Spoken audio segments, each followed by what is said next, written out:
I started drinking when I was young. Alcoholism is pretty common in my family, so it's not a big surprise that I too was quite fond of the feeling of being drunk. And over the years, I started to enjoy the taste of hard alcohol and beer. My favorite drink was plain whiskey, but over time that got too expensive, so I switched to cheaper plain whiskey. So for a while, I was drinking way too much, way too often, and eventually it caught up with me. I had a horrible pain in my left side near my stomach. After a while, the pain got unbearable and I had to go to the hospital. When I was there, they did a ton of tests and eventually concluded that I had pancreatitis, which means inflammation of the pancreas. While the exact cause is yet unknown, we know certain risk factors increase your chance of getting pancreatitis. The most common cause is gallstones, but the doctors didn't find any, so they concluded the second most likely risk factor was to blame, and that was excessive alcohol consumption. However, even if you drink a lot, you probably don't need to worry about getting it. The fact is, you still most likely won't get pancreatitis. Your liver might be another story, but that's beside the point. The fact is, most alcoholics don't get pancreatitis. Only about 2 to 5% of binge drinkers ever develop the condition. Possibly because while alcohol consumption triggers it, there is probably some unknown underlying cause that most alcoholics don't have, like certain genes, for example. So anyways, while I was in the hospital, the doctors kept telling me how important it was for me to quit drinking. The recommendation was Alcoholics Anonymous, but I've always hated the idea of sitting in a circle and complaining about my problems. And the idea of admitting that I can't do it on my own seemed discouraging. So I instead decided to just go home and never drink again. And while I expected that to be easier said than done, for me that wasn't the case. The severe pain I was in as a result of pancreatitis may have persuaded me that alcohol was my enemy. But still, I expected to have a few cravings now and then. But I really didn't.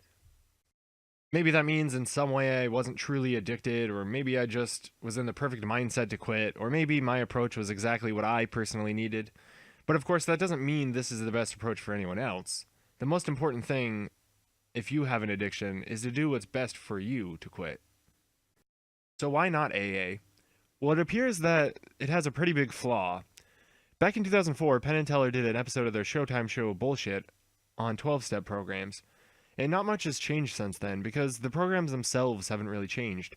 In the episode, they conclude that the success rate of AA is the same as quitting cold turkey. But there's been many who dispute these numbers.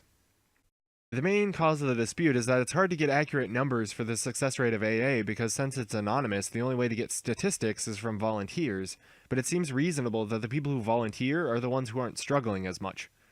And at the same time, when someone relapses, they may be embarrassed, and so not report the results. But none of this would mean that AA would look worse because of these things.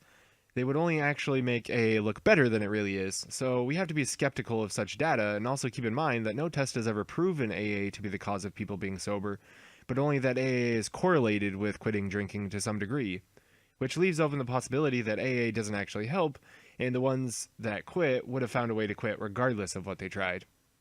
However, the randomness and variability of what can go on at meetings makes it hard to judge for sure. For example, some meetings may just be very plain and make people feel sad and increase the chance of them relapsing, while an AA meeting somewhere else might be much more uplifting and better at getting people engaged.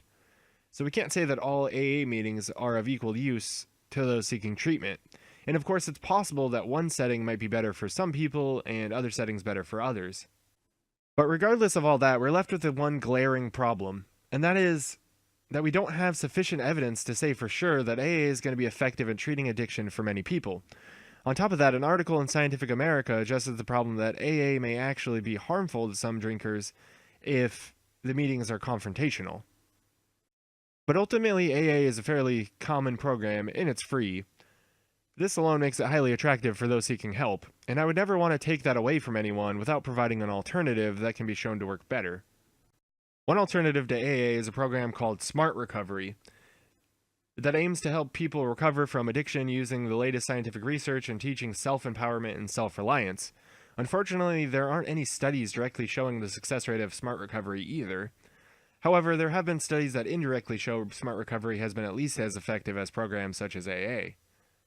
So if we don't really have the data to say for sure one way or another, and on top of that, meetings can be so varied that one meeting may be entirely different than another, then why not AA? What exactly is so bad about it? Well, for me personally, I don't really like the idea of giving myself to a higher power. I know that in AA they say the higher power doesn't have to be God, but I don't believe in a higher power. And I don't think pretending like I believe is going to do me any good.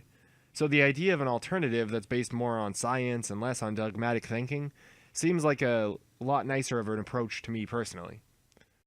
Because when it comes down to it, if addiction is a disease, then why would I have to give myself to a higher power to help me? If I had cancer or schizophrenia and someone told me that I have to accept a higher power, I would have to assume that there's some faith healer who believes in the power of prayer. So why would addiction be any different unless it's not a disease? However, even if it's not a disease but is instead a life choice, then even then, why would I have to admit that I'm powerless to stop it? If addiction is a disease, then yes, I'm powerless to stop it, but then surrendering myself to a higher power won't help me. But if it's a choice and not a disease, then I can control it, in which case surrendering myself to a higher power isn't going to help me either. And that's not to say that it won't help anyone, but as an atheist, I don't believe in a higher power. So for me, AA would have just been going through the motions, not actually giving in to any of it, and therefore not really working through the steps, which even then, just having a support group may be enough to help, but a support group that uses techniques that have been shown to be effective seems much more worthy of my time. But at the end of the day, there just isn't enough data to make conclusive statements about all this. However, there are a few conclusions I can draw. First, if you have an addiction, recovery is possible. There are programs out there that are free and will provide support that can help some people. Some of these programs require believing that only a power greater than ourselves can restore us to sanity, while others teach us self-empowerment and self-reliance. Both have been shown to some extent to be effective, and generally both are free and accept anyone. So while I can't give any surefire advice on which approach will work best, I can say that if you really want the help, it is out there, and if you really want to quit, you can. It probably won't be easy, but it is possible. So let me know what you think in the comments. Have you or anyone you know ever tried AA or another type of recovery help? If so, what was your impressions? Was it a good program? And was it effective or not? Also, please rate this video and share it on social media. And if you haven't already, please subscribe to my channel. Thanks for watching, and remember, never stop questioning.